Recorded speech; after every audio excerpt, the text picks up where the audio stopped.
La idea era, tal vez había sido estar un poco el día de ayer, pero en el día de ayer mis actividades me llevaron al Bolsón y entonces afortunadamente puedo estar acá para el cierre de este encuentro experiencia-aprendizaje.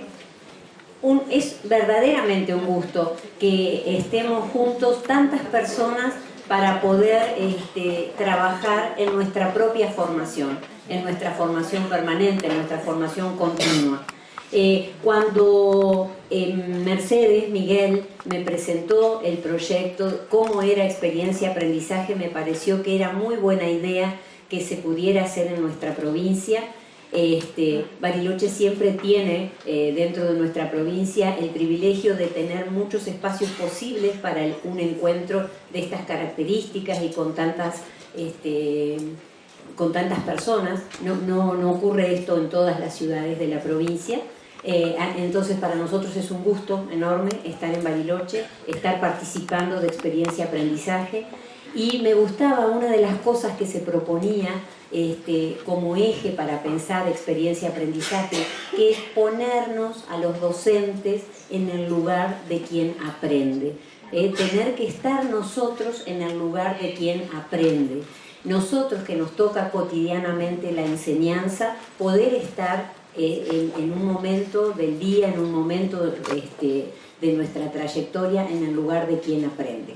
Porque me parece importantísimo que nosotros sepamos que siempre estamos aprendiendo, que siempre podemos aprender cosas nuevas o resignificar aquellas que hemos aprendido en otro momento, ¿no? Por ejemplo, quienes se reciben, o sea, hace poquito que se han recibido, entienden que hay muchas cosas para aprender en la trayectoria de la docencia. Quienes somos muy grandes ya y hemos transitado muchísimos años la docencia, también entendemos que aunque hemos aprendido muchas cosas, esas cosas que aprendimos hoy son diferentes. No en los principios tal vez, pero sí son diferentes en el contexto. Estos contextos son distintos y requieren de nosotros que podamos aceptar el desafío de pensar diferente, de pensar distintas nuestras prácticas.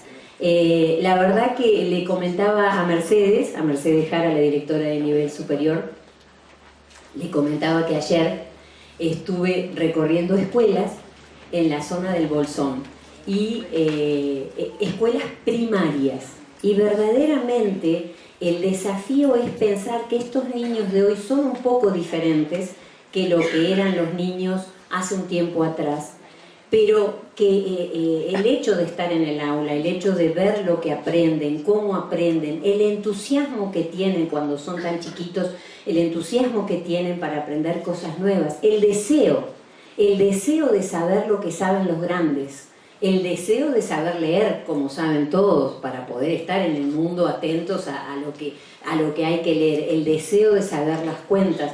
Todo ese tipo de cosas se ve en el aula, se aprecia, es una energía maravillosa la que se produce ahí, y ayer la volví a vivir cuando entré en un segundo, en un tercero y en un cuarto. Y en una sala de jardín también. Entonces, la verdad que era una energía diferente en cada uno de los salones, en cada uno la charla fluía por diferentes lugares, pero el aprendizaje era el centro. Ellos querían saber si yo sabía, y además mostrar que ellos ya sabían cosas, que ellos ya sabían contar, que ya sabían hacer problemas de resta y de suma, que ya sabían leer. Y los de cuarto, que ya sabían todo eso desde hacía mucho tiempo, también querían decirme que ellos sabían mucho más allá de eso, que sabían combinar oraciones unimembres y bimembres en unas canciones que habían creado, cosas por el estilo. Entonces, me parece que es una energía maravillosa la que se produce adentro de un salón.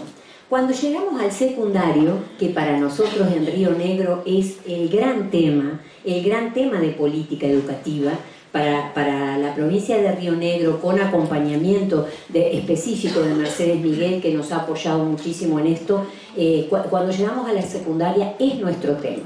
La secundaria es nuestro tema de política educativa.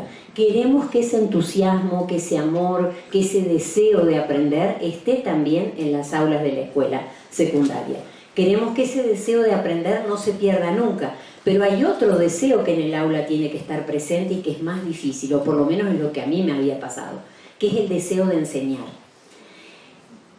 La última vez que yo estuve en la escuela secundaria enseñando, me costaba a mí conectarme con mi deseo de enseñar, porque era difícil, porque era muy difícil el diálogo, porque la diferencia de generaciones se notaba, o tal vez porque yo no tenía específicamente una conexión con niños de esa edad, con chicos de primero o de segundo año. Entonces, me parece que en las aulas de la educación secundaria tenemos que rescatar el deseo de aprender, pero también nuestro deseo docente, nuestro deseo de enseñar, y de estar atentos a lo que es necesario enseñar en este contexto, en este mundo actual, en esta sociedad del siglo XXI, y estar dispuestos al debate, a la confrontación, que es lo propio de un aula de secundaria. Cuando la última vez que estuve, hace poco, hará 2 semanas atrás, estuve en el Instituto de Formación Docente Continua de San Antonio. Una cátedra de filosofía me invitó a participar de un café filosófico que tenía como pregunta central: ¿hacia dónde va la educación hoy? Esa era la pregunta central. Muy interesante, porque el instituto tuvo la suerte de poder hacer que nos encontremos en una misma mesa de debate una representación gremial de UNTER y la representación del gobierno de Río Negro en mi persona. Y conversáramos todos, había muchísima gente participando del café, hacia dónde va la educación hoy. Ahí había estudiantes de educación secundaria, sentados también participando del café, y con un deseo enorme de confrontar con la autoridad, sería, ¿no? Claro, estaban muy interesados. Así que se produjo una conversación interesantísima en la que los jóvenes me decían que la enseñanza, por ejemplo, en el área de la ciudadanía que ellos recibían, no les daba respuesta a las situaciones actuales que ellos tenían que vivir como ciudadanos. Era muy interesante, sí, verdaderamente la conversación que se produjo con los estudiantes de secundaria fue muy interesante. Y entonces ahí, al decirme eso, que no les daba respuesta, se abrió toda una parte del café filosófico de respuesta a la pregunta: ¿hacia dónde va el aprendizaje hoy? ¿Hacia dónde va la enseñanza hoy? ¿Hacia dónde va la educación? Creo que la educación siempre va hacia esta idea, o por lo menos en la política educativa de la provincia de Río Negro. La educación siempre va hacia tratar de incluir en los debates, en los logros, en los procesos, tratar de incluir a todos y a todas y a cada uno. O sea, realmente no dejar fuera de los debates.